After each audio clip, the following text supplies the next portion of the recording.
Soyez bien Nawaz dans Box, Jagdish Paul. Bonjour messieurs. Bonjour Caroline, bonjour à tous. Jagdish, bonjour. Bonjour Nawaz, tout bon auditeur, bonjour. Caroline également, bonjour. Alors, la PNQ du jour axée sur le secteur du tourisme, un secteur qui est lourdement affecté par Covid-19 et maintenant probablement par l'affaire Wakasho. Oui, c'est-à-dire le leader de l'opposition, Dr Arvin Boulel, demande au ministre du Tourisme, c'est-à-dire Steve Obigadou, le nombre de touristes qui possiblement nous pourrons recevoir en 2020, le nombre d'emplois directs et indirects qui finissent perdus depuis janvier jusqu'à ce jour et nombre d'emplois qui possiblement, le licenciement ou l'emploi qui peut perdre d'ici la fin 2020. Surtout la situation pas encore décantée sur le plan touristique. Et enfin, une troisième partie de la question, c'est taux d'occupation dans l'hôtel de janvier à ce jour et tout qui nous peut expect, c'est-à-dire qui nous peut prévoir jusqu'à la fin de l'année et revenus qui le secteur du tourisme pour capable de générer en 2020. Et là, nous remarquons que l'exercice question-réponse, aujourd'hui, il y a deux aspects qui sont étroitement liés. D'abord, c'est l'état de situation dans l'industrie du tourisme qui Arvin Boulel, Pédiman, Steve Obigadou, ministre du Tourisme, qui Pédiman expose cet état de situation-là. Il y a également deux autres questions qui sont liées avec le tourisme, c'est-à-dire la réouverture des frontières. Alors, deux questions qui posées d'ailleurs par député MMM, Adil Amir et l'autre question, c'est leader PMSD, Xavier Duval, qui peut demander au Premier ministre, là, les questions sont posées au Premier ministre, donc, et concernant la réouverture des frontières. Et d'après l'association des hôteliers et restaurateurs de l'île Maurice, la RIM, chaque mois de fermeture de l'hôtel, ça représente un manque à gagner de 5 milliards de roupies, donc ce qui représente environ 25% de l'économie nationale. Il y en a l'effet direct, et là, le ministre du Tourisme pour donner nous une indication sur l'effet indirect et direct, indirect sur le transport, sur le commerce, le ban prestataire de services, le ban transporteur, et également, il y a Nawaz nous rappelle qu'il y a 42 000 emplois directs dans le secteur du tourisme, sans le tourisme et l'hôtellerie, sans nous compte ban emploi indirect qui engage environ 100 000 à 110 000 personnes. Et donc, au fin d'Ali qui pose une question, la réouverture frontière dans la tranche de la Prime Minister's Question Time. Alors, donc, par contre, si leader de l'opposition propose question à Steven Obigadou, et alors que c'est une décision que le gouvernement, le cabinet bien prend. Donc, je ne pas croire Jagdish qui Steven Obigadou pour capable prendre le lit pour venir dire dans PNQ quand pour une réouverture à frontière. Oui.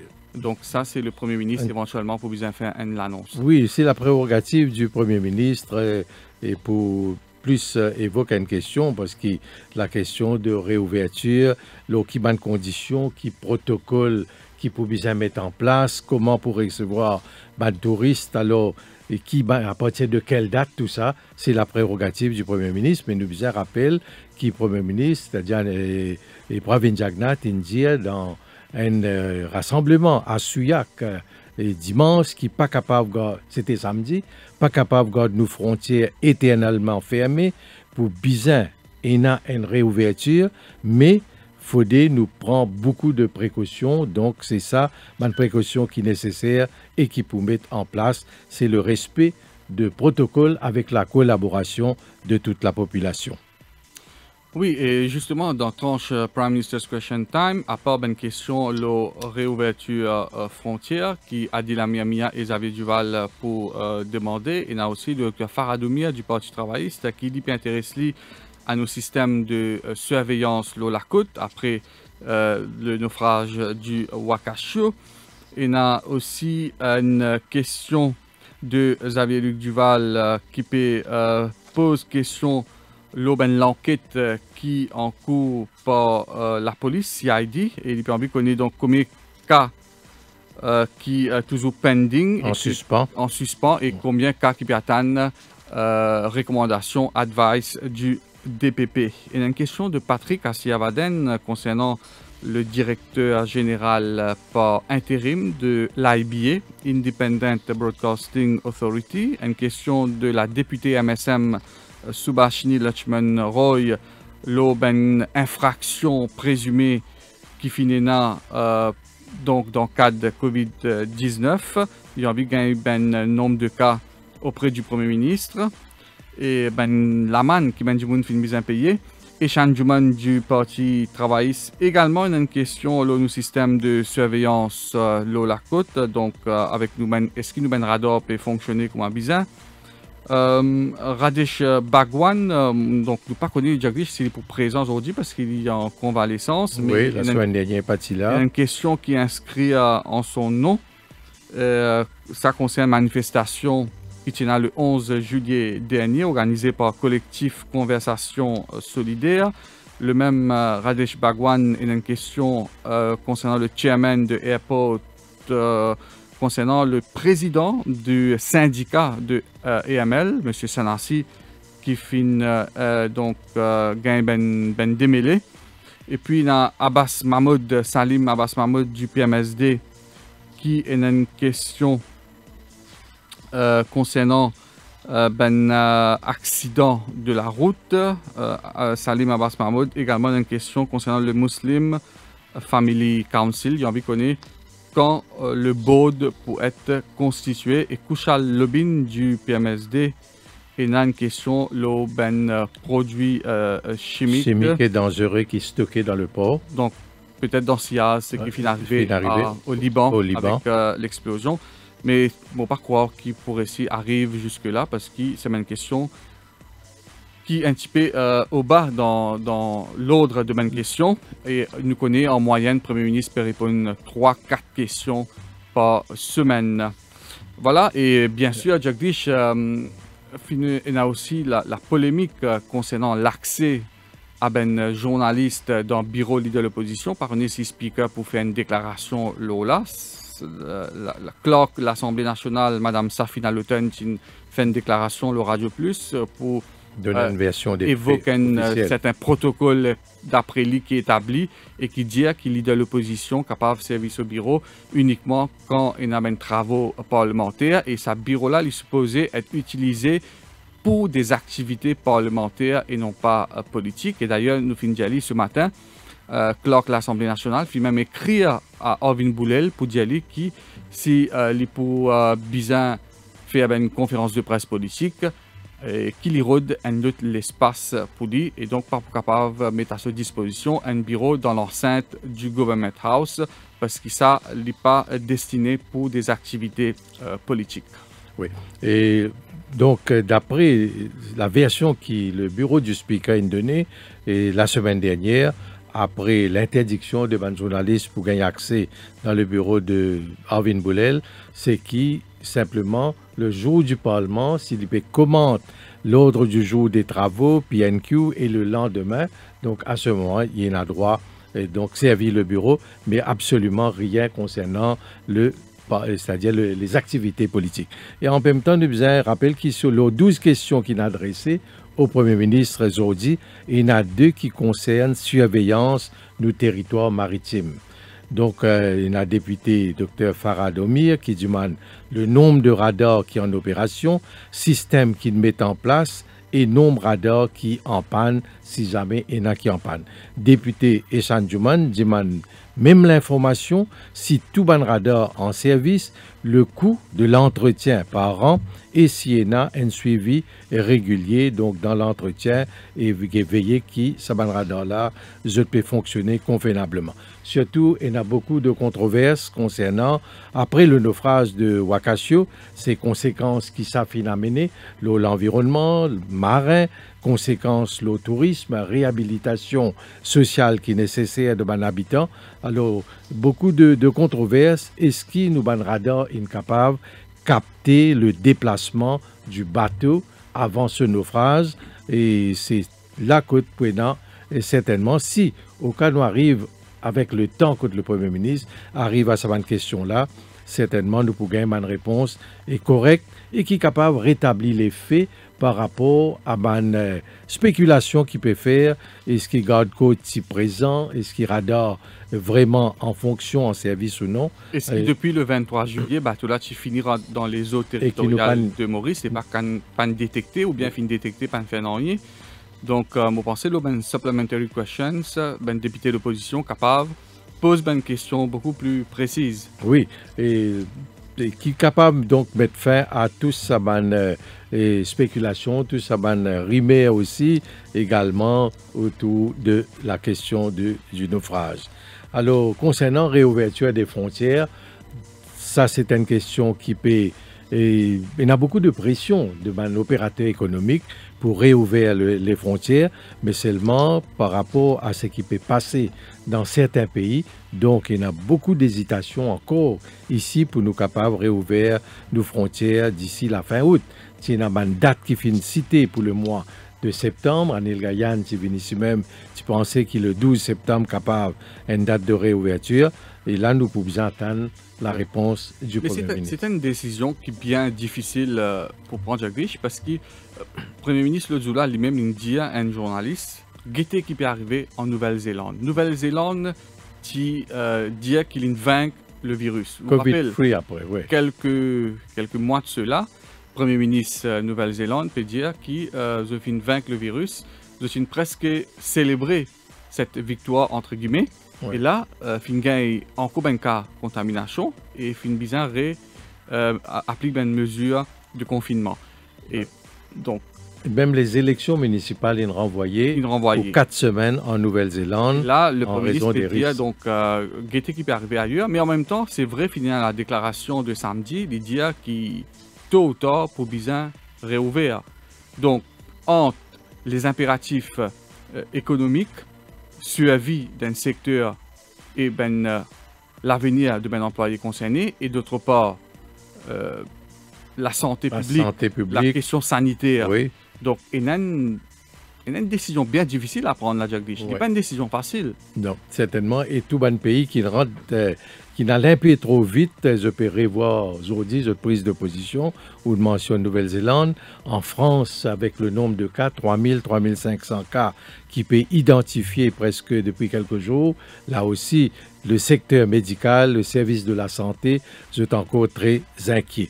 Mais déjà, concernant le tourisme, avec fermeture frontière et avec le naufrage du bateau dans le sud-est, donc, c'est un secteur qui est dans tourbillon, dans les eaux troubles, comment nous capables de dire, et donc nous pouvons prendre un sale coup des deux côtés.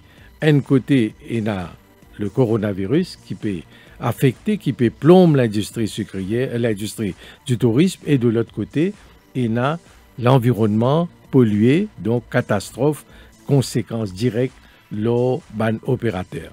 Alors, là aussi, comment nous pouvons capables de rétablir nos images à l'étranger par rapport à une promotion touristique qui nous fait et aussi la mauvaise publicité qui ça permet dans ce sillage avec autant de chaînes de télévision et de radio qui peut faire état de la situation de pollution et de menace à l'environnement dans le pays. Là, prenez une campagne qui est nécessaire au niveau de la promotion du tourisme, par l'hôtel et par MTPA pour capable de rétablir la situation. Mais ça peut prendre beaucoup de temps. Également, nous ne connaissons pas combien de temps l'environnement pour assainir dans la région du sud-est. Voilà, encore une fois, donc la séance peut prendre du retard pour débuter. On arrive à 11h42, donc déjà 12 minutes de retard. Nous rappelle qui dans une séance précédente, tu fais 20 minutes de retard et là on arrive 12 minutes de retard, Jagdish. Et la dernière fois, la séance débutait avec 20 minutes de retard sans aucune excuse, oui, sans aucune excuse de la part du speaker ou du ministre concerné. Donc, moi, c'était Ranganan Padeachi qui faisait répondre à la PNQ. Oui. Il n'y avait eu aucune excuse alors que le Parlement débutait avec 20 minutes de retard. Là, on arrive 12 minutes. Nous espérons la moindre des choses qui vient expliquer qui fait le Parlement débute avec autant de retard, des 3 minutes de retard, même 5 minutes de retard. Bon, pensez n'est pas irraisonnable, mais avec là, maintenant, 13 minutes de retard, moi, pensais qu'il speaker quand même bien expliqué qui fait apparemment en retard. Est-ce que le ministre qui vient répondre PNQ pas encore prêt, ou bien est-ce qu'il speaker lui-même parti prêt? Il n'y a pas un problème. Présente une excuse, Jagdish. Nous-mêmes, si nous avons une émission qui est supposée commencer à 9h matin, mais l'émission là commence à 9h20, la moindre des choses, nous a présenté excuse avec l'auditeur. Et nous expliquer. Est-ce que moi, je bloqué dans le trafic, ou une bloqué dans le trafic, invité à nous faire état, problème technique, puis un courant de la radio plus. Bizarre expliqué. Donc, bon, c'est la moindre des choses, bizarre présenter excuse. Et parfois, capable d'arriver, déjà dans le passé, quand c'est un Jagnat qui peut faire un Premier ministre, un PNQ, ça ne prend de retard, nous réaliser par rapport à un renseignement, à ce l'âge, donc pour venir pour répondre à une private notice question. Mais aujourd'hui, il y a une question très facile, très simple. Le ministère du Tourisme est en présence de tout ban de données concernant le nombre de touristes qui nous pouvons voir, qui nous finissent de gagner. Alors, le retard, il ne pas croire qu'il est capable de venir du côté de Steve Obigadou, qui d'ailleurs est un ministre très dynamique, très actif. Mon point, Jagdish, c'est mon pas peut dire qu'il n'a pas un droit à faire retard. Capable d'un retard qui est justifié. Donc, on justifie le retard, on présente les excuses à des milliers d'internautes, auditeurs qui peuvent écouter, parce que le live broadcast, le Parlement est suivi par... Non seulement à Maurice, mais à l'étranger. La moindre des choses, on présente excuses. Parce que très souvent, nous gagnons un commentaire de l'étranger avec une question, c'est-à-dire l'exercice question-réponse, les débats parlementaires. Même en Amérique, là, il y a des Mauriciens qui suivent. Et après, plus tard, je peux envoyer un petit message pour dire, voilà, qui finit retenir l'attention. Alors là, c'est le bureau de speaker, nous ne connaissons pas, est-ce qu'il peut y avoir une déclaration, comment on peut dire, concernant l'utilisation bureau par leader de l'opposition, ou bien il y a quelques retards au niveau de la private notice question et concernant le secteur du tourisme. Donc, nous préférons attendre, nous étions encore quelques instants. Oui, donc on arrive maintenant 11h45. Nous attendons. Donc, comme je peux dire, Jagdish, une question importante qui concerne le secteur touristique. Et puis, bien sûr, dans tranche Prime Minister's Question Time, il y a une question qui peut permettre à l'opposition pour réviner l'affaire à Wakasho à travers une question le système de surveillance maritime. Et hier, le ministre de l'Environnement exprime un média réunionnais pour dire qu'il coule sa bateau-là au large dans une profondeur d'à peu près 2000 mètres. 2000 mètres. Ouais. Mais la France... Alors que Samlo peut dire les bisins, ça va une ferraille là. Oui, ils sont capables de recycler. Donc, il y a beaucoup de pays, l'Inde et la Chine intéressés avec vieilles ferrailles. Donc, il y a un recyclage qui se fait. Maintenant, le ministre français des Outre-mer, qui est là, il exprime un peu de réserve concernant la décision de sabotage du bateau. D'après lui, il peut dire, attention, les côtes réunionnaises, les plages de la Réunion capables d'être affectées et donc par hydrocarbures, par donc boule d'hydrocarbures qui est capable, au cas où je peux saboter le bateau et pas loin avec la Réunion. Mais le ministre de l'Environnement finit rassuré que l'épave-là ne pas contenir matières polluantes. Polluantes, parce que les matières polluantes les trouvent dans l'autre partie du bateau. Et là, il y a un travail qui peut continuer pour pomper et en même temps éliminer tout ça de déchets qui représentent un danger et qui portent atteinte à l'environnement et au secteur du tourisme. Ensuite, il y a beaucoup de questions concernant la catastrophe, et là, nous attendons qu'il y ait les travaux au Parlement pour donner une nouvelle indication sur le secteur du tourisme. Donc, c'est parti avec les travaux du jour avec une quinzaine de minutes de retard.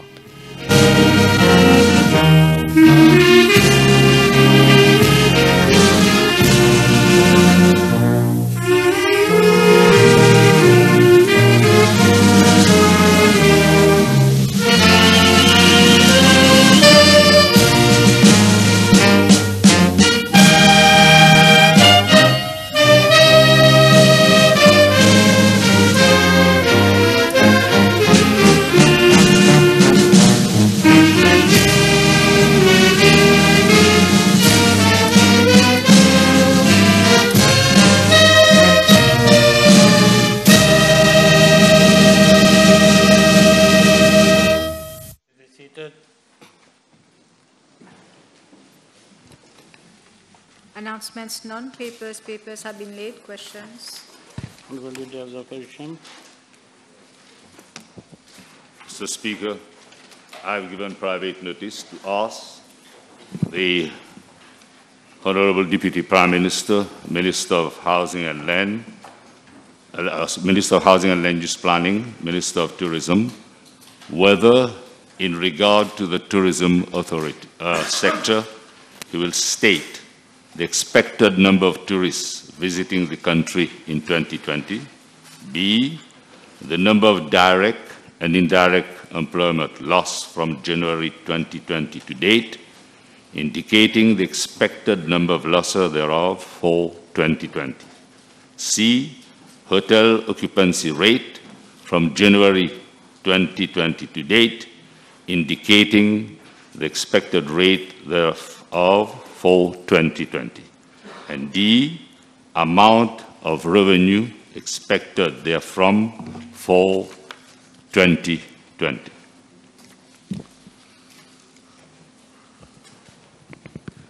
Mr. Speaker, may I first of all apologise to the House for being slightly delayed this morning.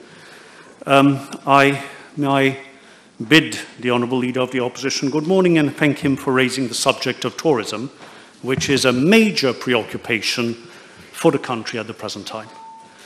The tourism sector is and remains a fundamental pillar of the Mauritian economy, representing a direct contribution of 8.1% to the gross domestic product, GDP, but an estimated overall contribution of some 23% to GDP, including direct, indirect, induced and catalytic economic effects.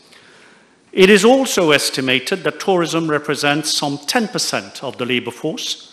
That is, and this is an estimate, some 44,000 as direct employment and 90,000 in total, inclusive of associated jobs in both the formal and informal sectors. In order to place in proper perspective the issues and challenges facing our tourism sector, it would be proper to consider comparative figures for 2018 and 2019 in answering the Honourable Gentleman's question. Now, considering paragraph 1 of the question, it is worth recalling that in 2018, 1,399,000 tourists visited Mauritius, of which 78% resided in hotel resorts. In 2019, the corresponding figure was 1,383,000. And for the first 3 months of 2020, 304,842 tourists, it is estimated, visited Mauritius. The number thereof dwindling to practically naught. As for part B of the question,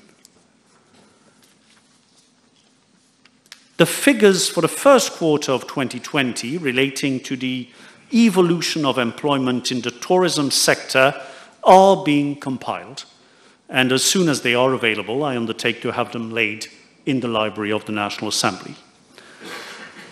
I cannot, at this stage, state whether there has been any significant employment gains or losses in the tourism sector in 2020.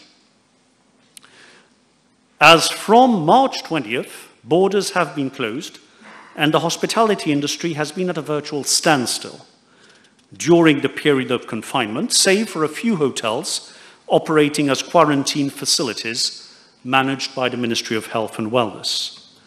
After confinement, that is as from the end of June 2020, let us say, the number of hotels operating as quarantine centres has increased in line with the number of repatriation flights.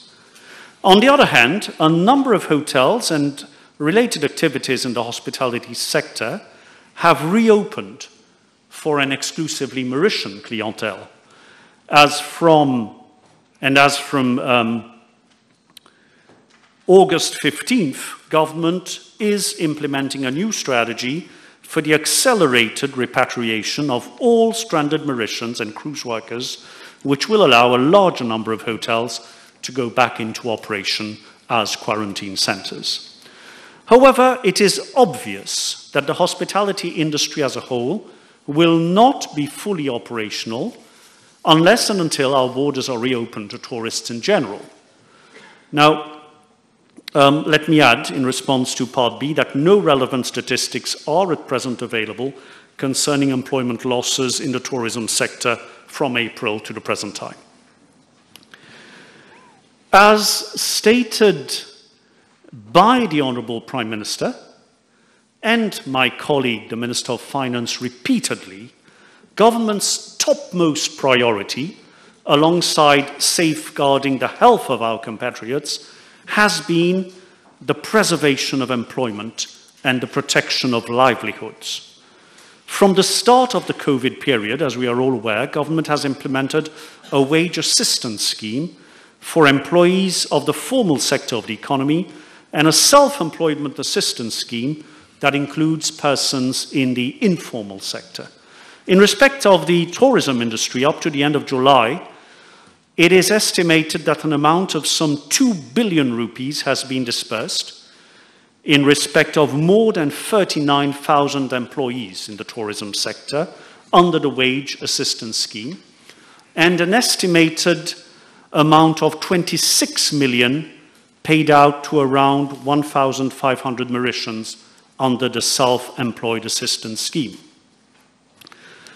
It is also calculated that an amount of 500 million will be dispersed for the month of August 2020. I wish to recall the recent public statement by my colleague, the Honourable Minister of Finance, that government will do what it takes to protect those professional categories, including fishermen, fishmongers and commercial pleasure craft personnel bearing the brunt of the Wakasho wreck. Indeed, I refer to the Wakasho wreck because the difficulties, our difficulties have been compounded by the recent Wakasho oil spill, the economic impact of which remains to be assessed precisely. However, it stands to reason that the hospitality sector in the southeast of the island has been and will continue to bear the adverse consequences of this ecological tragedy for some time still. Turning to Part C of the question, hotel occupancy is understood to refer to the percentage of the total number of rooms on offer in hotels licensed by the Tourism Authority, occupied on average on a monthly or yearly basis. Hotel occupancy does not take into consideration guest houses or tourist residences, which account for an estimated 22% of tourists. On that basis, it has been calculated that hotel occupancy for the year 2018 averaged 75%, and for 2019, 73%. The corresponding figures for the first quarter of the year was 77% in 2018 and 73% in 2019. In 2020, the occupancy rate for the months of January to March was 63%, 63%.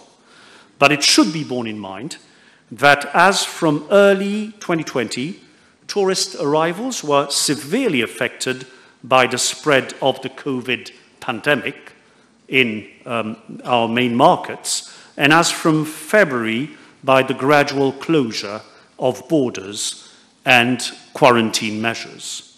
The question of hotel occupancy for the period stretching from 20th March to the present time does not arise in as much as hotels were not in operation. As for Part D of the question, calculation of revenue accruing from the tourism sector as provided by Statistics Mauritius is based on the Bank of Mauritius figures for monthly statements on inward and outward remittances of commercial banks and data culled from money changers and foreign exchange dealers. On that basis, I can venture to state that tourism earnings for the year 2018 amounted to 64 billion rupees, and for year 2019, 63.1 billion rupees.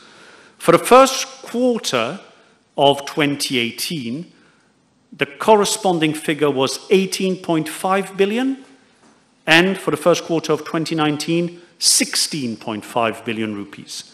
This year, it is estimated that tourism earnings for the first quarter amounted to some 14.1 billion rupees.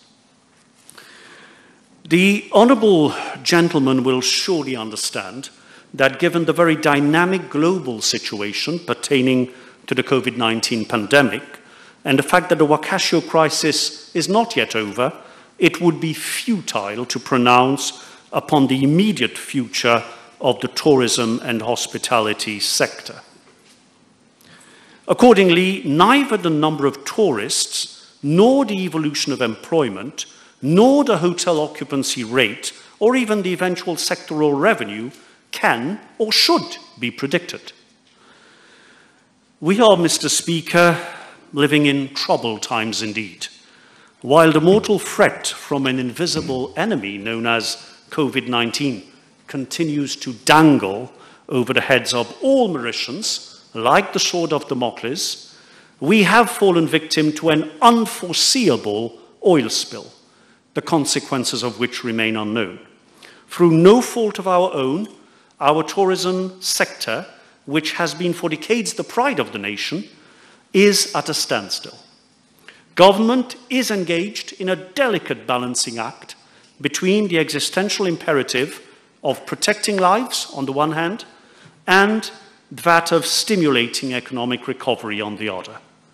The challenges are immense and daunting indeed for any nation and for all governments across the globe. Whatever the circumstances, whatever the turn of events, whatever the future may hold, this Prime Minister and this government is committed to stand by its people, to protect their health and livelihoods. We will spare no effort, we will work tirelessly, and to borrow a phrase from the Minister of Finance, we will do what it takes to see to it that the tourism industry bounces back as soon as possible. We need to make of the difficult situation we're confronted with an opportunity to rethink Mauritian tourism and its future. We are working, Mr. Speaker, sir, in partnership with the hotel industry and other stakeholders of the tourism industry to plan the steps ahead.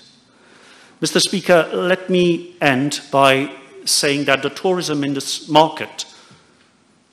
market internationally is particularly sensitive to reports and to statements in the international media. We should not hurt our country. We should not hurt our tourism industry. We all need to act responsibly if we have at heart the future of our tourism sector. This is a time for national solidarity and for unflinching patriotism. It is my earnest hope and expectation, Mr. Speaker, that Mauritius can rely on the cooperation of all members of the House, on both sides of the House, to act responsibly.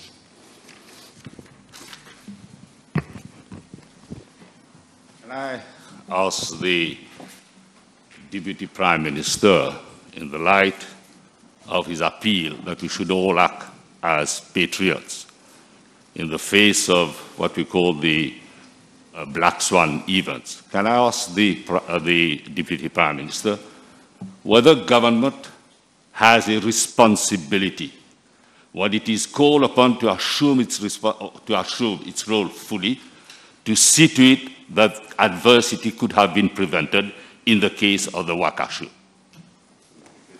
I'm not sure, Mr. Speaker, that the question arises from the private notice question, but I can assure the House that government, the Prime Minister, first of all, and all my colleague ministers and myself have done our utmost to do what could be done in the face of an unforeseeable and unpredictable event. We will continue to do so. In my sector, I know that we are already engaged in assessing. I shall go back to my sector because this is what the PNQ is about. We are in the midst of an assessment of the damage to our fauna, to our flora, to the physical characteristics of our shoreline as a result of the Wakasho wreck. And as I said, the Minister of Finance is already taking steps. We already are standing by those immediately affected. Pleasure craft personnel, for instance, commercial pleasure craft personnel. I know that today my colleague, the Minister of Fisheries, will make an announcement concerning what government is doing in favor of fishers, or fishermen, if you wish, and fishmongers. And I like the phrase used by the Minister of Finance. We will do what it takes, and we will assume fully our responsibilities. Except that the people out there expect the government to live up to their expectation. Can I ask the Honourable Deputy Prime Minister, since he's mentioned that this sector has to bounce back, that corrective measures need to be taken, we need to give better visibility to the tourism sector. Can I ask him whether the action plan, which has been elaborated, or which is being elaborated by his ministry, whether that action plan is ready, and if so, will he table a copy of that action plan? Because he's mentioned that we need to revamp the sector, that we need to not only revamp, but to reinvent the sector, to give better visibility, and to make sure that we don't have any adverse publicity, because as of now, I think we have reaped too much adverse publicity. I cannot agree more. There has been too much adverse publicity, and we are all extremely hurt by the irresponsible declarations of certain personalities, not present in the House today or not members of the House, in the international media. That will have a lasting impact. It will hurt our country. It will hurt our tourism industry. And which is why I ended my answer by an appeal that we should all act responsibly. And I know that many members on the other side of the House are very much ill at ease with what has been aired recently in the international media. Mr. Speaker, the issue of an action plan is a very interesting one. Our problem is that we lack visibility. How the COVID pandemic will evolve is totally uncertain. There have been the recent turn of events in certain areas of Australia, in Réunion Island next door, could not be foreseen. And the situation is changing day by day. The future of our tourism industry, as I said, is very closely linked to the reopening of borders. When the borders can be reopened, how will be addressed later on, I believe, in the course of question time. But it is, we all know, a very sensitive issue and a very difficult one indeed. We have to all be responsible, and as I said, protecting the health and lives of our compatriots and favouring economic recovery on the other hand. It's a delicate balancing act. So we are in constant discussion with partners within the sector, hotel operators and other stakeholders to plan step by step. Right now, the priority is to bring back stranded Mauritians. My colleague, the Honourable Minister of Foreign Affairs, has done an extraordinary job so far, and we are accelerating the effort under the guidance of the Prime Minister to bring back stranded Mauritians. The cruise workers, we've brought a large number back. There are a few abroad, and that is the immediate priority. Now, we are working with the hotel industry because we're using hotels as quarantine centers. And increasingly, we're trying to improve the conditions of quarantine. So it will be step by step. Right now, the step we're actually engaged in is the accelerated repatriation of all Mauritians stranded aboard, and we will also have the holders of residence and occupation permits whose main residence is Mauritius. That is the immediate priority, Mr. Speaker. Mr. Speaker, the Honourable Deputy Prime Minister is acting like shifter the yifter, saying the same thing over and over again. I've asked sorry, could I ask the Honourable Gentleman to repeat? I did not quite get that. I say the Honourable Deputy Prime Minister is acting like shifter the yifter, saying the same thing over and over again. Can I ask him whether he will table a copy of the action plan which was prepared when your predecessor was Minister of Tourism? I ask a simple question. Is that action plan ready? And if so, when will it be tabled? The Honourable Gentleman will forgive me. I didn't quite understand the expression he used earlier. But I'll just go to the issue of the action plan. My very able predecessor did a lot of good work in the tourism sector, Mr. Speaker, but circumstances have changed. We are in the midst of the COVID pandemic. We are not past a peak globally. The situation is unpredictable. And now in Mauritius, we have the Wakasio crisis. So I do not believe this is the time for a sort of an action plan spelling out in detail what must be done. We are in the process of adapting to circumstances as they evolve. We are in the process, we're taking this opportunity to rethink the tourism of the future, and we will welcome whatever suggestions that the Honourable Gentleman may have in that regard. Precisely, Mr. Speaker, the Honourable, if the Deputy Prime Minister wants to adapt due to changing circumstances, he needs to have a fresh look at the action plan and revisit the action plan. Can I ask him, in that vein, can I ask him whether the airport lab for testing, because you're talking of people who are coming in, people who are stranded, who will be airlifted, can I ask him when will the airport lab for testing against corona will be ready, and how many tests will it be able to carry out daily? Again, Mr. Speaker, I am honoured that the Leader of the Opposition should address those questions to me, but he will understand that is well beyond my remit. I would suggest that these questions be addressed to the Honourable Prime Minister or the Minister of Health. But what I do know is that we are forging ahead with development of facilities for a laboratory at the airport, and we've made great strides.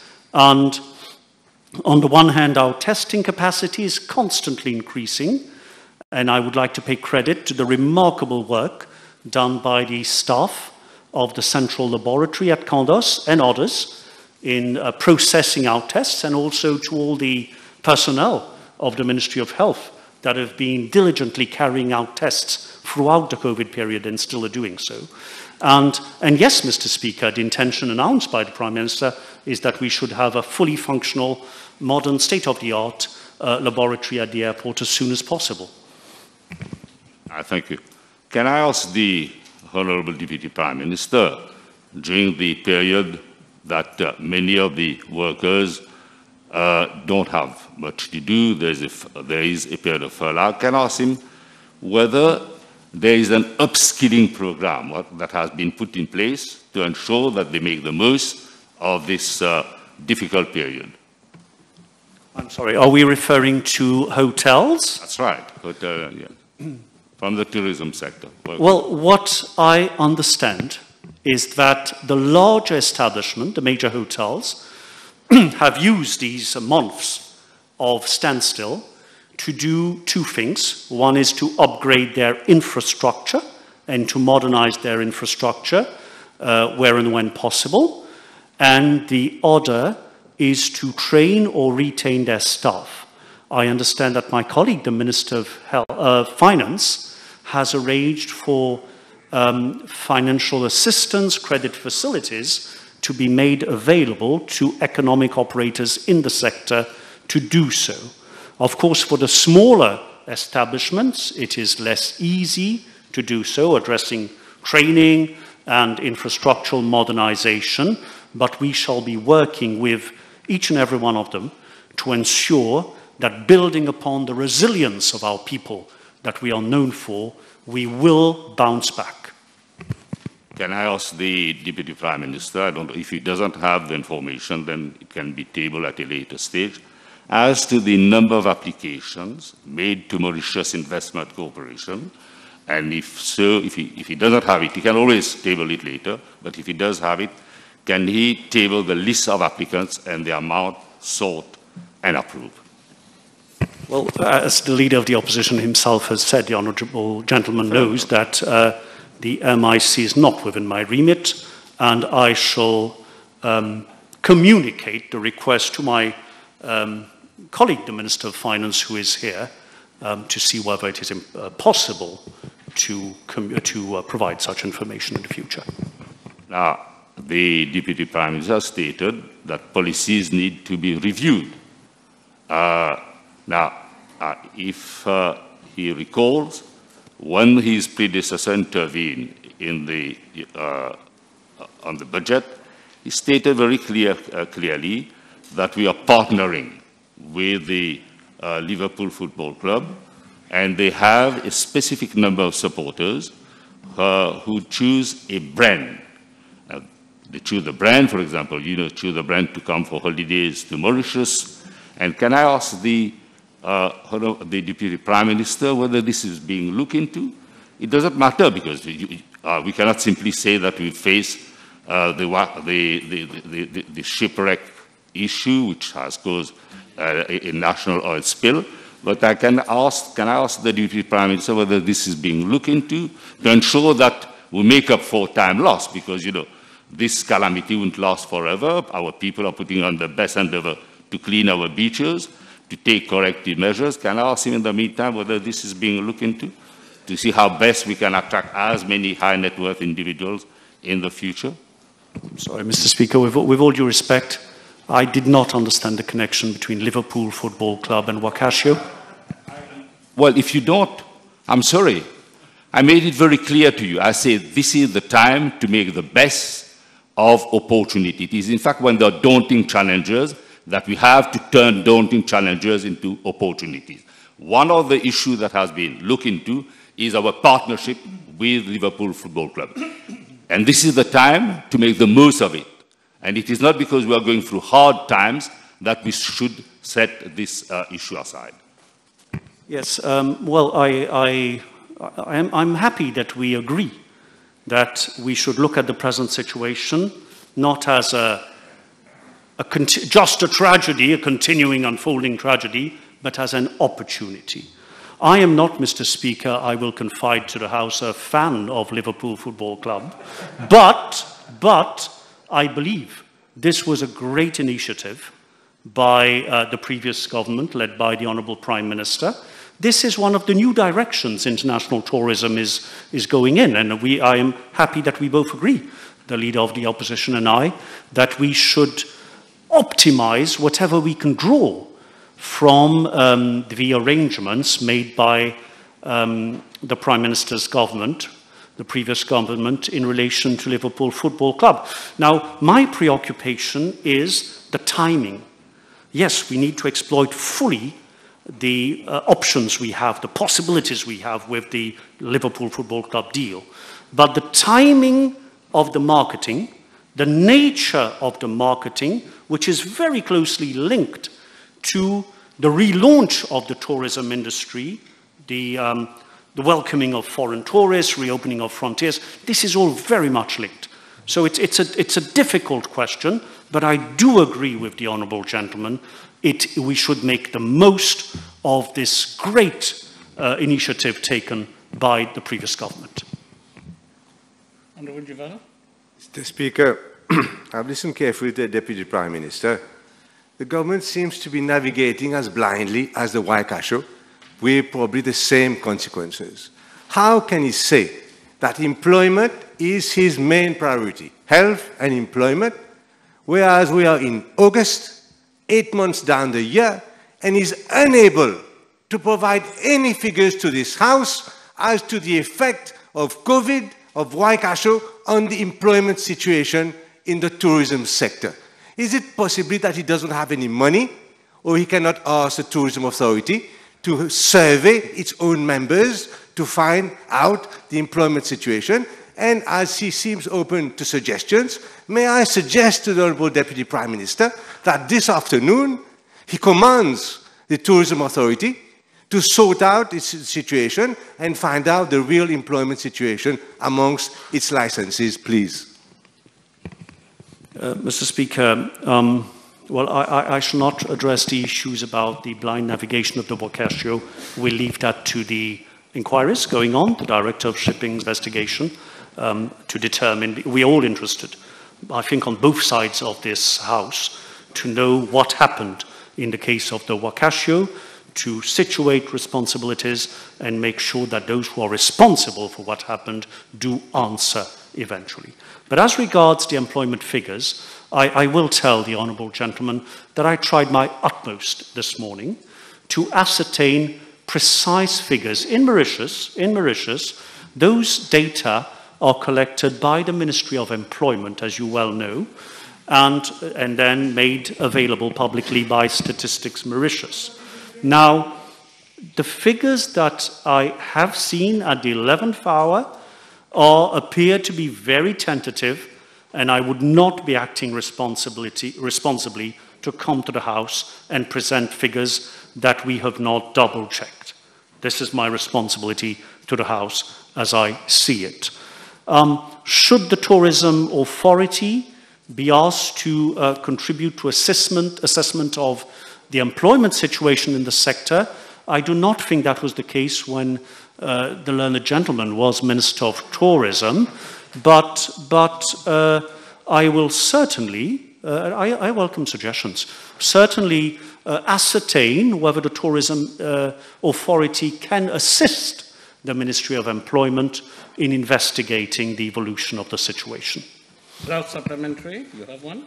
Yes. Can I ask the Deputy Prime Minister, in the light of the gravity of the situation and the importance of the tourism sector for our economy, will government consider the urgent setting up of a high-powered committee chaired by himself and consisting of relevant ministers and heads of private sector to better define a recovery roadmap for the tourism sector? I thank the Honourable Leader of the Opposition. In fact, we're already doing it. We don't call it the high-powered committee, but I have been working very closely with the two associations, l'ARIM, which groups the major operators, the large establishments, l'Association des Hôtels de Charme, the smaller establishments. There is also a working group set up by Business Mauritius on the issue of tourism, and we are also working with them. So indeed, we are doing precisely what the Leader of the Opposition is suggesting, and we've been doing so for weeks now. But all this, Mr. Speaker, can only succeed, and I want to stress thereupon, if we show patriotism. Innuendos aired in the international media, as has never happened before. I've been in the opposition for many years. This was not the usual behavior by the opposition. That behavior is causing immeasurable harm to our country and to our tourism industry. I welcome the tone of the questions of the Leader of the Opposition today, and I would ask him if he can prevail upon other members of his party to ensure that everybody acts responsibly and in a spirit of patriotism in these difficult times. Time for the Prime Minister's question time. Honourable members, the table has been advised that PQ B599. Question d'Adil Mia concernant donc la réouverture de frontières, question qui pourrait être répondue par le Premier ministre.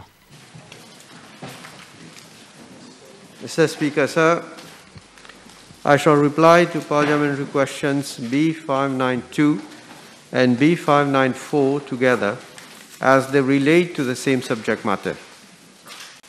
Our current border restrictions and the mandatory 14-day quarantine for passengers returning from overseas are among the vitally important protection measures government has taken to minimize the risk of COVID-19 virus proliferation in Mauritius and to prevent the disease from spreading exponentially.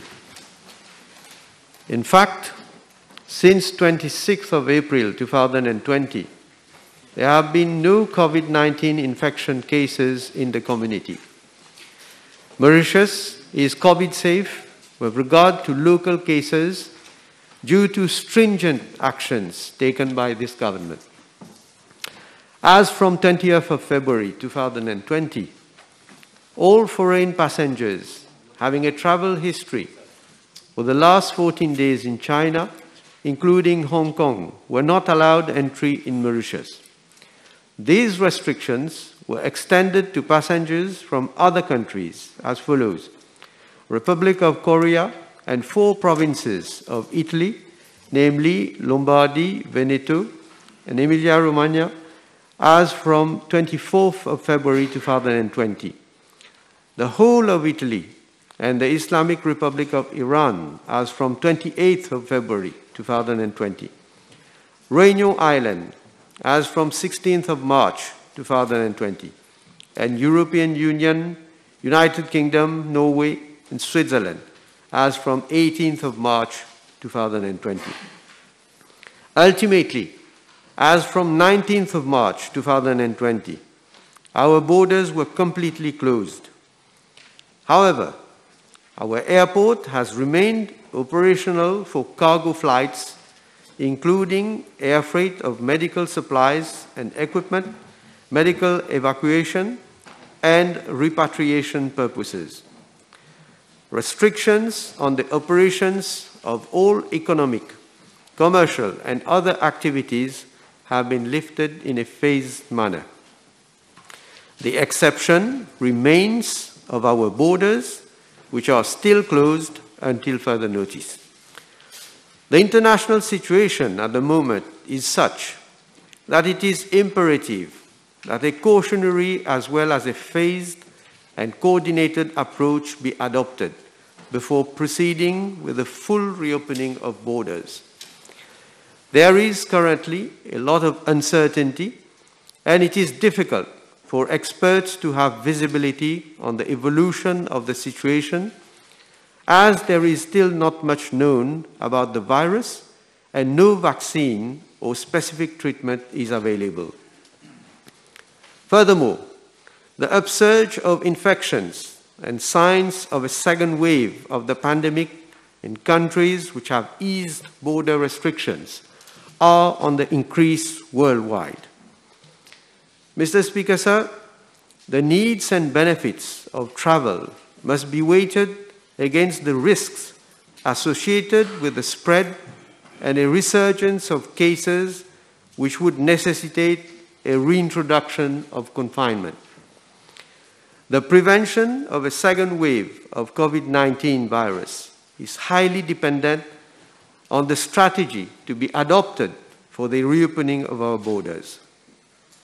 Existing control and strict sanitary measures put in place at our points of entry have to be reinforced while maintaining our prevention measures such as social distancing, wearing of masks, and hand hygiene. The lifting of border restrictions will depend, inter alia, on how successful we and other countries are in managing the pandemic, the epidemiological situation worldwide, and an assessment of the associated potential risks. An interministerial committee which also comprises the World Health Organization representative, has been set up under my chair to look into the reopening of our borders as part of the post-curfew strategy to prevent the reintroduction and spread of the COVID-19 into the country. In this respect, a technical committee has also been set up to work out the necessary preparedness plans and the strengthening of our existing sanitary protocols at both the port and airport, as well as increasing the number of quarantine centers.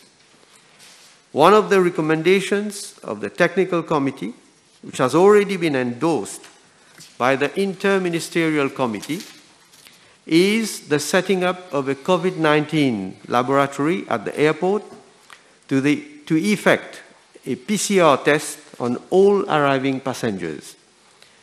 This measure will increase testing capacity and expedite the PCR testing process. The laboratory is expected to be operational in a few weeks. A sanitary protocol for resumption of airport activities is currently being worked out by the airport authorities together with the Ministry of Health and Wellness and airlines, taking into consideration, amongst others, guidelines issued by the World Health Organization, the International Civil Aviation Organization, and international best practices. Currently, preconditions for traveling include systematic screening of passengers at source on departure and arrival, and embarking passengers shall undertake a COVID-19 PCR test, which is negative and valid for 5 to 7 days prior to departure. It is expected that once all relevant sanitary protocols are finalized and the laboratory is operational, consideration would be given to the appropriate time for the reopening of our borders and operation of scheduled commercial flights. The lifting of border restrictions in other countries will also have to be taken into consideration. In the meantime, in order to mitigate the risk of business disruptions and loss in employment, government has come up with several measures to assist citizens and businesses, 2 of them being the Wage Assistance Scheme and Self-Employed Assistance Scheme. Further, allowances under these 2 schemes payable to workers and self-employed individuals in the tourism sector would continue to be paid until borders are open. So, Mr. Speaker, at the outset, I must say that we totally share the concerns and the views of the Prime Minister in relation to the opening of the borders, in relation again to the coronavirus. Therefore, can I ask the Honourable Prime Minister whether it can be considered, as it has been the case in Dubai, to put an insurance for anyone traveling to Mauritius in order to cater for any cost associated to health issues like corona? This is a suggestion. We are aware that this is what Dubai has put as a condition.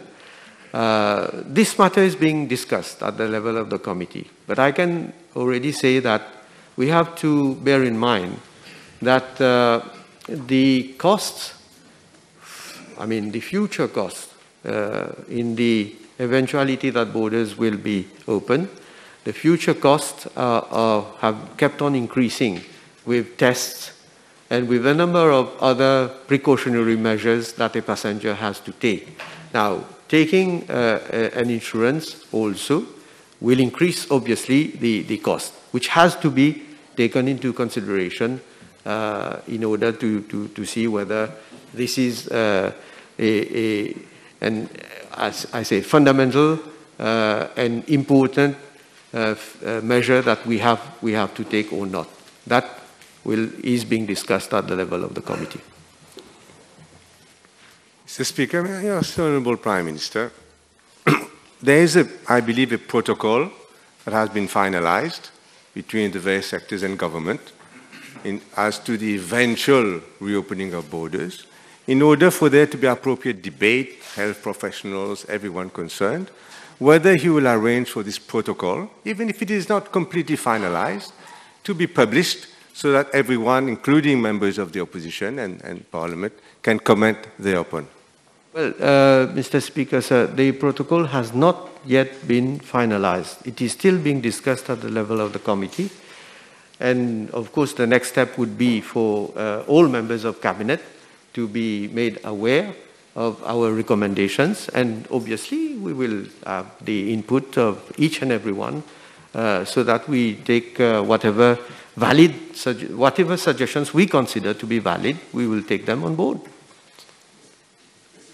May I suggest that it might be a good idea, it would be a good idea to have even the unfinalized one published so that people can comment thereupon. May I ask the Honourable Prime Minister, given that at some point in time there will be opening of borders, whether the country has sufficient stocks of PCR tests available to test the tourists that are landing, and if so, can you tell us how many PCR tests are presently in stock in Mauritius?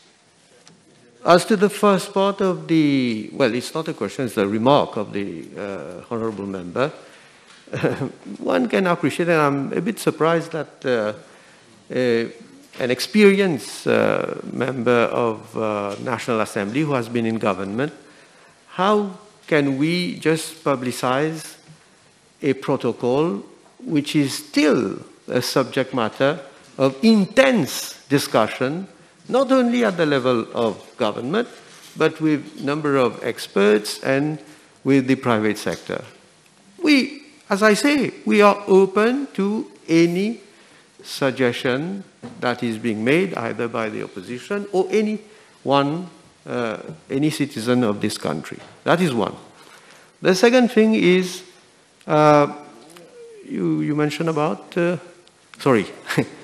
See, you're not over your surprise yet. Yeah, stock of tests. Of course, we will have to make necessary provision for the number of passengers coming to the country. We have a number of tests available right now, and of course we are planning for the future. But the honourable member should also bear in mind that those tests also have a lifetime, and that we need to acquire, of course, sufficient number of tests to be prepared, but also if we acquire too many, then probably we will be criticized for stockpiling, tests and so on. So I don't want to, I mean, we need to be reasonable. We need to know, of course, and to be prepared so that we are not out of PCR tests. May I say that I'm surprised that the Prime Minister doesn't know that, for instance, in the UK, these draft guidelines are publicized and discussed with the public, and as you would expect in a proper democracy. But, Mr. Speaker, may I ask the Honourable Prime Minister whether he is aware, watching whatever international news, that rapid tests now exist in the UK by handheld machines that will give you a result, a reliable result in 90 minutes, and that is now being deployed all over the UK. Would the Prime Minister, this is another suggestion, consider, perhaps, it's not a political point, consider acquiring these rapid tests so that, in fact, once the tourist is at the airport, the result would already have come out as to whether he is PCR, he is COVID positive or not? Well, it depends, Mr. Speaker, sir, which rapid test the honourable member is referring to. Presumably, he is referring to one test which I am aware of, where the time taken to get a result is much less than the PCR, but the cost of that test also is much, much more than the PCR test. So we need to take into consideration all these factors, not only the fact that the result is available quickly, but also how much it will cost to the passenger and whether passengers will be motivated to travel eventually. So all these must be taken into consideration. Look at what is happening. You are talking about UK. I mean, why do you talk partly about UK? UK has just now put as a condition that when you come and you land, you have 14-day quarantine. You have to self-isolate yourself. And you know what is the debate now about this. And so, I mean, all this, we have to draw lessons from what is happening elsewhere. I don't want to go into a lot of details about it. I'm sure the Honourable Member himself knows about it. Because the Honourable Member himself, a few weeks ago, he was saying, we should close our borders. We are taking, in fact, criticizing us that we are taking too much time. We should close, we should close. Now he's saying, we should open, we should open. But of course,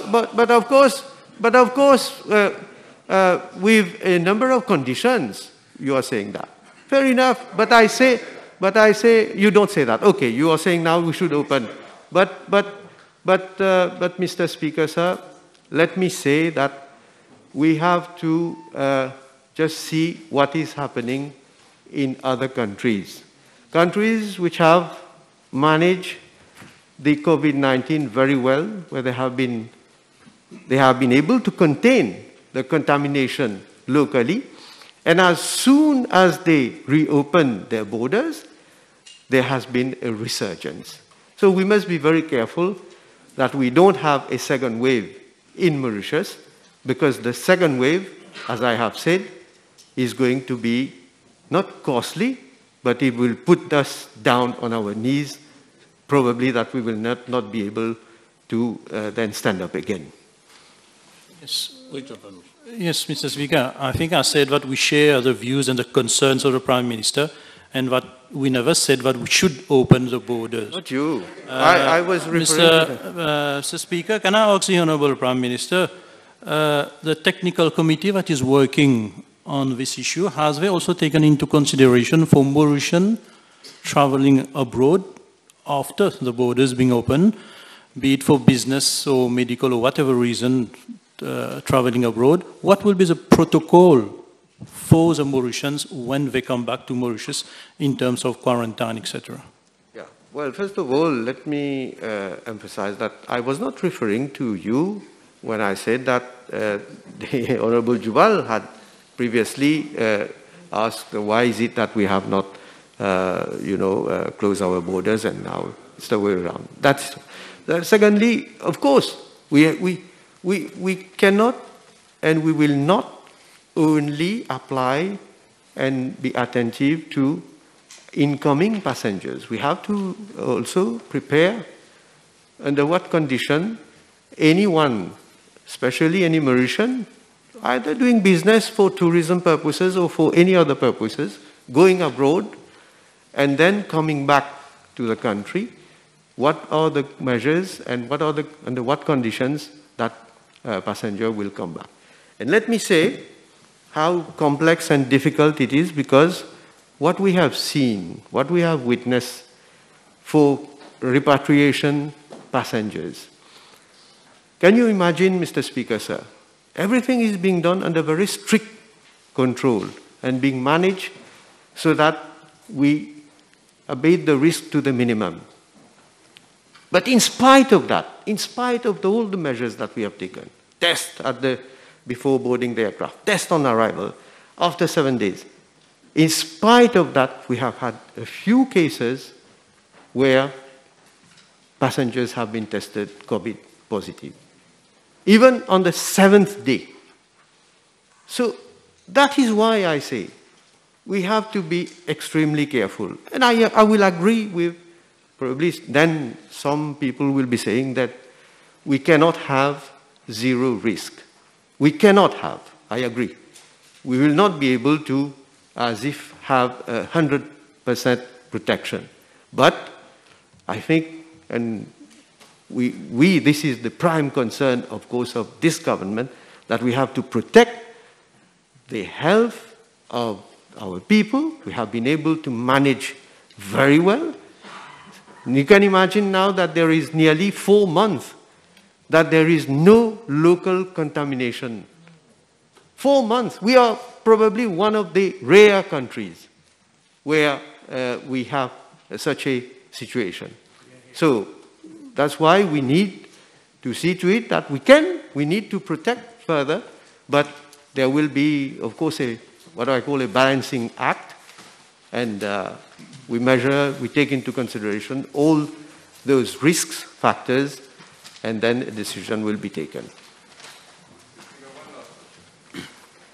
Mr. Speaker, no one in the opposition has prompted the Prime Minister to open borders, and he should not say so either here or outside of this House. But what I will ask the Prime Minister concerns those foreigners normally resident in Mauritius, who are blocked overseas.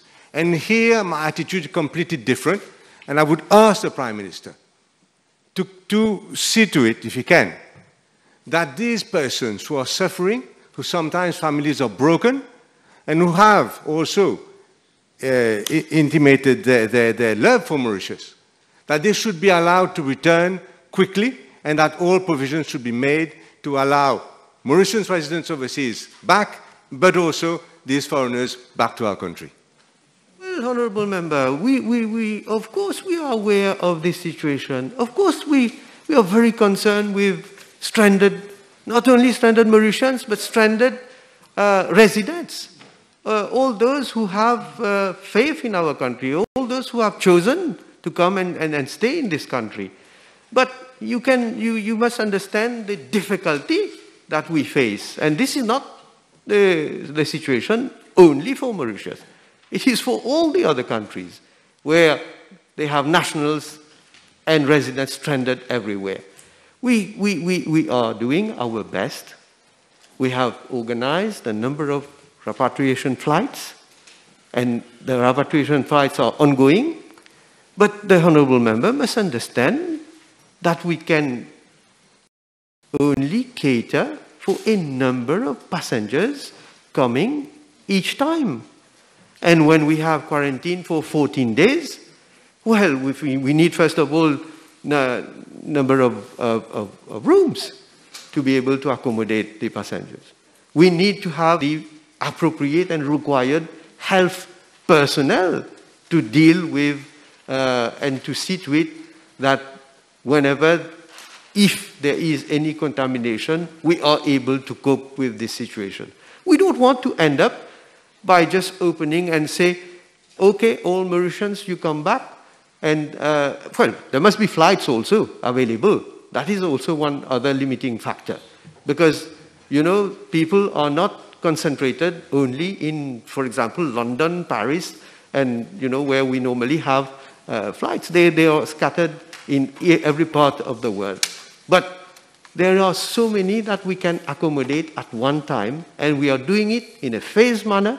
We will continue to do it. In fact, I must say, the repatriation of Mauritians and residents and business people have been done in such a way that we have been successful in containing this COVID-19. And therefore, of course, we will continue, and I hope that we will be able, as time will go by, to repatriate, in fact, as many as possible. The table has been advised that PQB 597 has been withdrawn. Question du Dr Faradoumia concernant nos systèmes de surveillance maritime.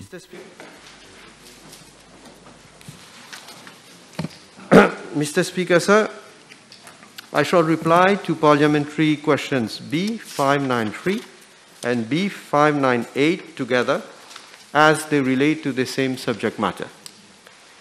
I am informed by the Commissioner of Police that with a view to achieving maritime domain awareness in the exclusive economic zone of Mauritius, a contract for the supply, installation and commissioning of coastal surveillance radar system was signed with Bharat Electronics Limited, India, on 3rd of November 2009. through a one-time grant provided by the Government of India to Government of Mauritius. The system, comprising radars and automatic identification system, was implemented in 8 NCG National Coast Guard stations in 2 phases. The first phase comprised installation of the system at Grand Gobe, Pointe du Diable, Gris-Gris, Le Monde, Albion, Rodrigues stations, and as well as in the main control center at National Coast Guard Operation Room, Les Salines. The second phase covered sites at Agalega and Saint-Brando. The CSRS was commissioned on 15th of April 2011. In addition, the CSRS also comprises 5 standalone AIS stations located at Signal Mountain, Port Louis, Mount Bar-le-Duc, Espérance Quartier Militaire, Mount Simonette, Henrietta, Mount Jurançon, Suriname, and Mount Pointe du Diable. Mr. Speaker, sir, I am also informed by the Commissioner of Police that the eastern coast of our lagoon is covered by Pointe du Diable CSRS station and Gris-Gris CSRS station as follows. Pointe du Diable CSRS station covers the north, east, east, and southeast coast, that is from Poste de Flac to Blue Bay, including Pointe d'Esny. Gris-Gris CSRS station covers the southeast, south, and southwest coast, that is Blue Bay to Bellome. I am further informed that 4 CSRS stations in mainland Mauritius, namely Pointe du Diable, Grand Gobe, Albion, Le Monde, and the one in Rodrigues are operational, whereas the ones at Gris-Gris, Agalega, Saint-Brandon, and Saint-Brandon are not operational. The CSRS station at Gris-Gris has since January 2020 become non-operational due to defects in the radar display processor, uninterrupted power supply, and air conditioning system. The one at Saint-Brandon CSRS station is not operational since May 2020 due to defect on the radar motor, whereas the Agalega CSRS station has since July 2020 developed a defect in the transmission unit. The NCG technicians are attending to the defects at the 3 non-operational CSRS stations in consultation with Bharat Electronics Limited through online support because of the COVID-19 situation. It is to be noted that the radars of model Bridge Master in use at the CSRS stations are 9 years old and are no longer under production by the original equipment manufacturer. Besides CSRS, the National Coast Guard uses other means of surveillance for enhancing maritime domain awareness, such as automatic identification system through Sea Vision at National Coast Guard Operation Room, which provides information on vessels, namely course of the vessel, last port of call, next port of call, amongst others. Vessel monitoring system, which tracks the fishing vessels, both local and foreign, that have been licensed by the Ministry of Blue Economy, Marine Resources, Fisheries, and Shipping to fish in our EEZ. Global Maritime Distress and Safety System, which transmits messages such as distress signals. Indian Ocean Regional Information Sharing, which exchanges information within countries of the region under the MASC program, and surveillance by ships, boats, aircraft, and by National Coast Guard posts. Mr. Speaker, sir, As regards Part A of the parliamentary question B598, I am informed that there is an annual maintenance contract between the Government of Mauritius and the Bharat Electronic Limited, and the contract amount is dependent on maintenance visits by BEL and the cost of spare parts. As at date, a sum of $498,153 has been incurred for that purpose. With regard to Part B, I am also informed by the Commissioner of Police that the CSRS is manned and monitored round the clock by National Coast Guard officers. Moreover, the system assists the National Coast Guard in monitoring the movements of vessels transiting in our territorial waters and also complements in expanding maritime domain awareness, enhancing coastline and EEZ surveillance, improving monitoring of fishing activities, and enhancing search and rescue capabilities. National Coast Guard officers based at CSRS stations use the system to identify and interrogate merchant vessels entering our territorial waters. Vessels which are not destined to Port Louis Harbour are directed to clear our coast. Thank you, Honourable Prime Minister. And glad to note that the coastal surveillance radar system at Point du Diable was functioning rightly. The very fact that there was no response from the Wakasho vessel for nearly 3 hours on the 25th of July through the automatic information system. Any reasons as to why the fast interception boat, which I understand comprises of National Coast Guard Commando, was not sent to approach the vessel and inquire about the purpose of their presence in the lagoon well before it grounded? It is not correct, Mr. Speaker, sir, to say that they did not respond for 3 hours. I will refer the honourable member to a PQ which I answered in this House, where I have given detailed information as to when the National Coast Guard was trying to get radio contact with the Wakasho, and that they did not respond on so many. I'm not going to repeat all the every time that, all the specific time that Coast Guard was in contact with them, and they did not answer. It was only when they had grounded that then the captain, I believe, I can recollect, the captain had then stated that it seems he lost control of his ship and they were grounded. So it is not correct to say that for 3 hours. Now, secondly, let me finish. Let me finish. I haven't finished. Secondly, that also I think I had answered. The fast patrol boat could not go out at sea at that time because the sea was very rough and it was dangerous.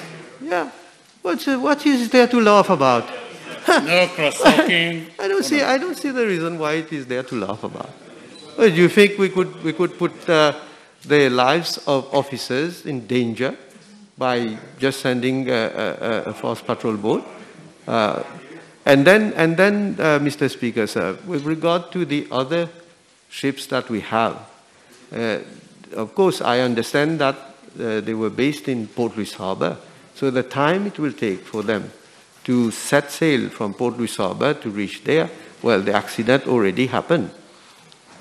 Last supplementary, Dr. Mia.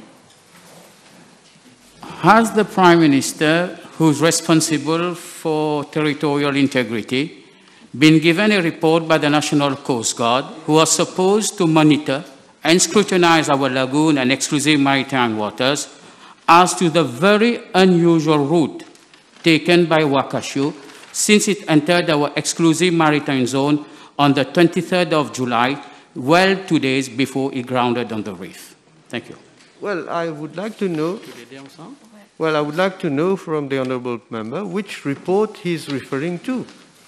Which report is there to show that it was coming from a route which was not, I believe, which was not allowed, or which was not. It will, Mr. Speaker, sir, it will be for the investigation to determine whether the ship was on the right track or what has happened. I mean, it is for that investigation to determine all these issues. I will allow one last supplementary. Time is over by 5 minutes already. Thank you, Mr. Speaker, sir. I have listened to the answer of the Prime Minister, Honourable Prime Minister. Since the Suyak radar has not been functional since 8 months, can the Honourable Prime Minister tell us whether this negligence is not likely to expose us to piracy or even terrorist threats, being given that we are unable to detect any suspicious vessels in these parts of the island? Well, it is not correct to say that we are not able to detect any vessel. The vessels, just because that radar at Grigri is not operational right now, doesn't mean to say that we have no idea what vessel is in our territorial waters or in our exclusive economic zone. We have, as I mentioned in my answer, we have the automatic identification system, which are operational and which tracks all vessels coming into our waters.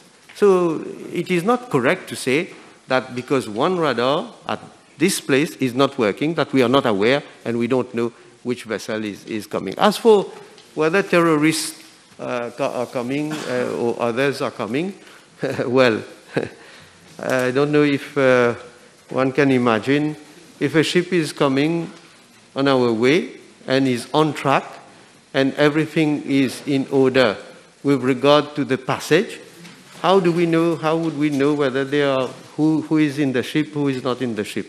You know? I mean, I'll just leave it to that so that I don't have to say more. But this issue about terrorists and so on, it's an issue about intelligence, it's about security, it's about, if the Honourable Member will put a substantive question on terrorists and so on, of course, I will answer.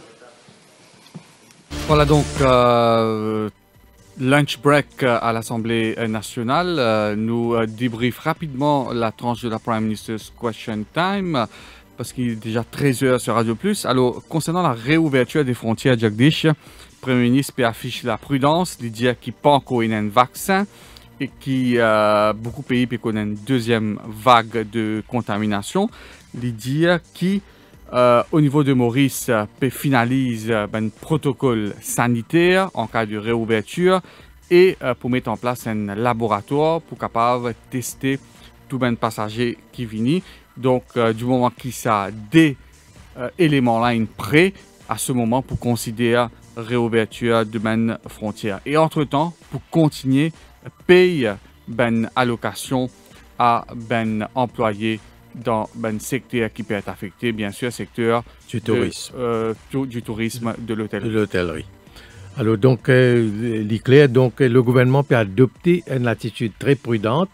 Alors avec l'exemple qui nous peut gagner de l'étranger, que beaucoup de pays, il fait une rush, comme le Premier ministre dit, il fait pour réouverture frontières et je peux bien dire revoir cette position. Il fait cite le cas de l'Angleterre qui finit introduire, qui finit réimpose un système de quarantaine de 14 jours à tout ban visiteur qui rentre en Angleterre.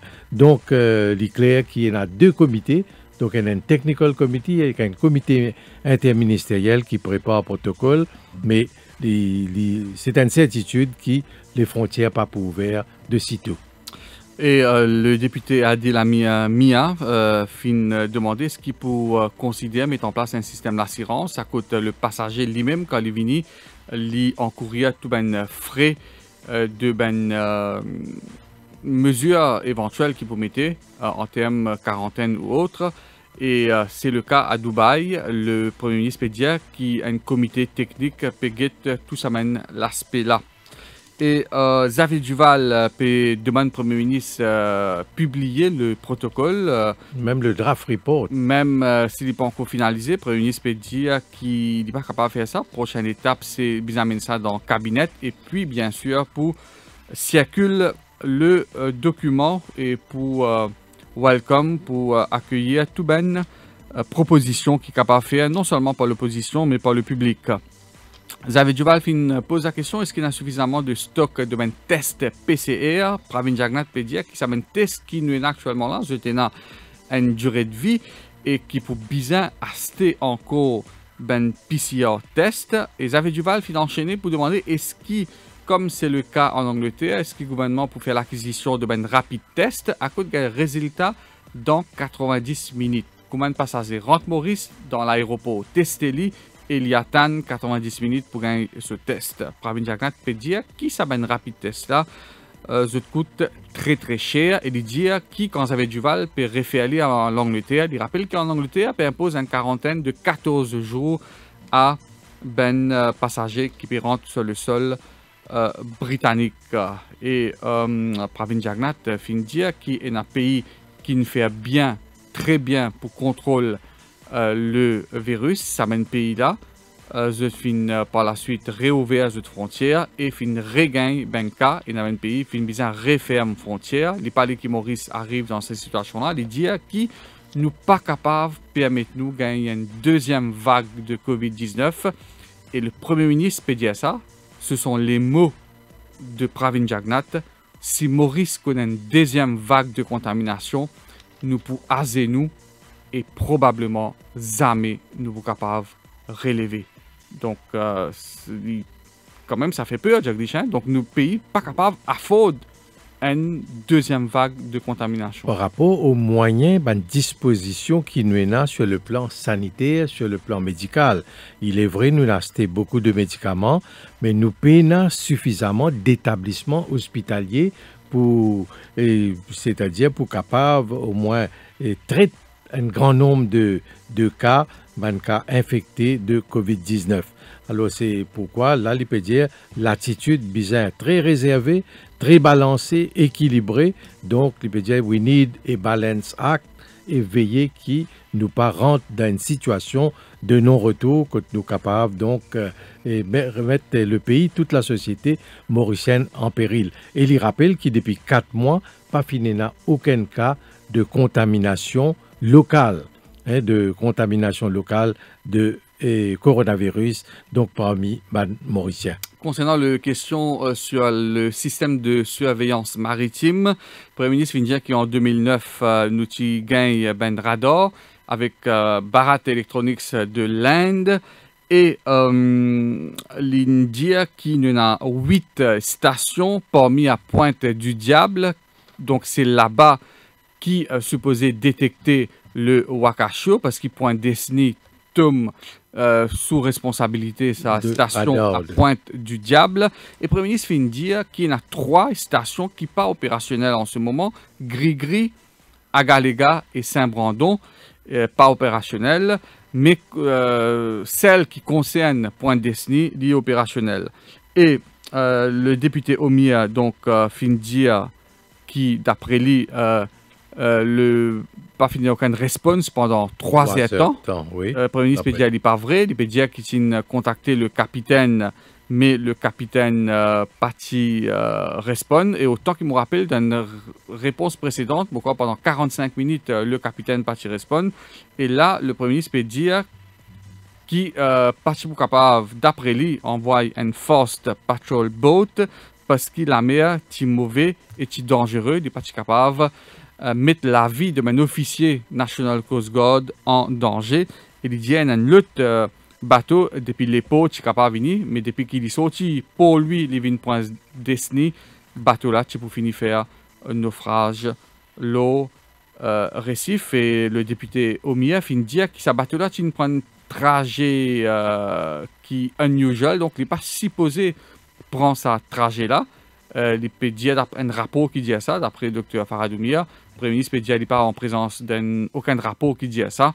Il dit de toute façon, c'est l'enquête qui peut déterminer Jagdish. Oui, et nos contrats acquisition et entretien Manradar, un contrat qui finit signé avec Bharat Electronics Limited.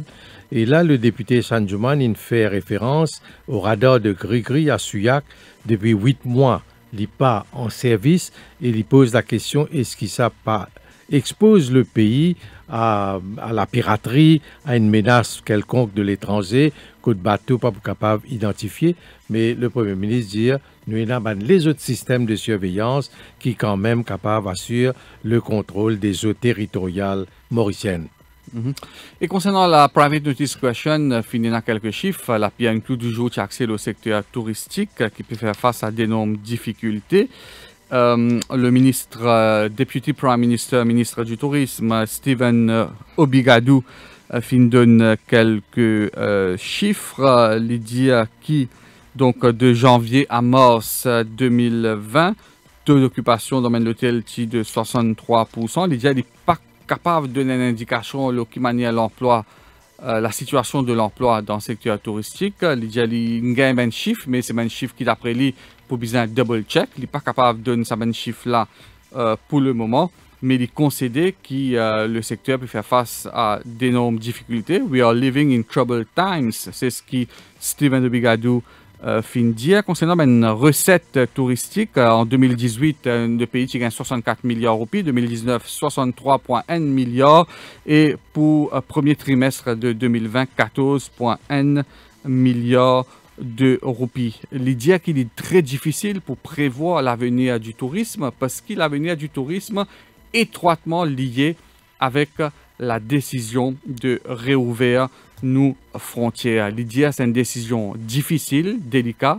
Delicate Balancing Act, c'est le terme qui finit utilisé par le DPM.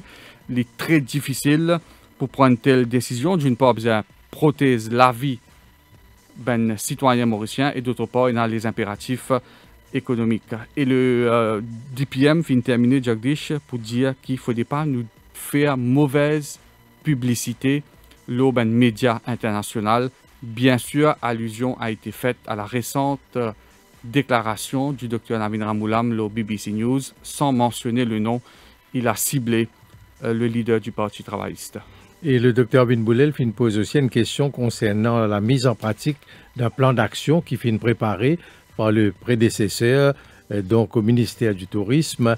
Mais là, Steve Obigadou peut dire, bien revoir tout ça, une proposition-là par rapport à ma nouvelle donnée qui en place. Donc, le action plan needs to be revamped, reinvented, parce que la situation aujourd'hui n'est changée. Donc, il y a un manque de visibilité vraiment sur le développement du virus dans le monde.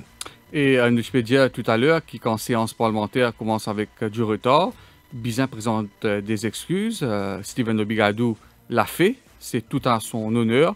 La dernière fois, le ministre des Finances parti présente excuses, mais Stephen Obigadou présente des excuses, tout comme nous présentons des excuses à nos auditeurs. Nos journal de 13h commence à 13h10, mais vous l'aurez compris, donc le décalage, la séance de la PMQ terminée à 13h. Nous avons au moins 10 minutes pour débrief. 1000 excuses à nos auditeurs, c'est parti.